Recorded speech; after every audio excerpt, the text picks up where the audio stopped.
அருந்ததியர் சமூகத்தை பத்தி நீங்கள் மிகவும் கொச்சையாக பேசிய பிறகு, அந்த ஈரோடு மண்ணுலயும் நம்மளால போய் வாக்கு வாங்க முடியல. 2வது அங்க நீங்க பேசின அந்த பேச்சு, இங்க முதல்ல அந்த அருந்ததியர் சமூகத்தை சார்ந்த ஊர்ல நாம் தமிழர் கட்சி உதயமாகி 10 மாதங்களில் மிகப்பெரிய கொடி கம்பத்தை நிறுவன அந்த ஊரு வெட்டி சாய்க்குது அந்த கொடி கம்பத்தை. எங்களோட சக பயணிகளா பயணிச்ச உறவுகள் அந்த கொடி கம்பத்தை வெட்டி சாய்க்கிறோம். ஏன்டான்னு கேட்டா இந்த காரணத்தை காட்டுறோம். அது மட்டும் இல்ல, தொடர்ச்சியா 3 நாள் அரூர் சட்டமன்ற தொகுதியில 3 இடத்துல அந்த மாதிரி கொடி கம்பத்தை வெட்டி போட்டாங்க.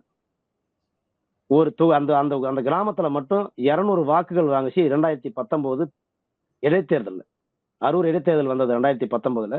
அப்ப 200 வாக்கு வாங்கின அந்த கிராமத்துல இன்னைக்கு ஓட்டே கிடையாது. கம்பமும் கிடையாது. கைலாயபுரம்ன்ற ஒரு கிராமம், சுண்டகாப்பட்டின்னு ஒரு கிராமம், பயர்நாயகன்பட்டி என்ற ஒரு கிராமம். எல்லாரும் இளைய தலைமுறை பிள்ளைகள் இருந்த கிராமம். இந்த 3 கிராமமும் அந்த அவர் குறிப்பிட்ட அந்த சமூகங்கள் வாழுகின்ற கிராமம். அப்ப இத என்ன சொல்லுவீங்க நீங்க? இத என்ன சொல்லுவீங்க நீங்க சொல்லுங்க. உங்களுக்கு நீ வரலாறு பேசுறேன்னு பேசுறீங்க. நீங்க தெரியாமல நீங்க அதுக்கு வந்து அந்த திராவிட கட்சியில இன்னொரு கட்சி இருக்கு பாருங்க. அது என்ன வீரமணி இருக்கிற கட்சி. அந்த மாதிரி நீங்க ஒரு அமைப்பா போயிட்டு நீங்க எதனாலும் பேசிருக்கலாம்ல. நீங்க ஆரம்பத்துல வந்து பெரியார் மேடையில 10 ஆண்டு காலம் நீங்க முழங்குனீங்க. அப்ப அது நான் வழி நடந்த பாதை, இப்பொழுது நான் வழி நடத்துகின்ற பாதைன்னு நீங்க அரசியல் களத்துக்குள்ள வந்த பிறகு, நீங்க பெரியார் மேடையில பேசின அந்த சிந்தனையை ஒட்டி மீண்டும் அதே பெரியாரை நீங்க கொச்சப்படுத்துற விதமா பேசுறது. இதெல்லாம் நீங்க பேசணும்னா நம்ம வாக்கு வாங்க முடியுமா?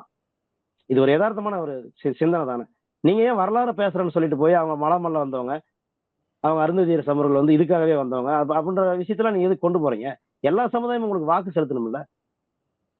இது ஒரு சிக்கல். யார் வேணாலும் வாங்க வாழலாம், எல்லாரும் ஆளலாம்னு சொல்றீங்க சரிதான்.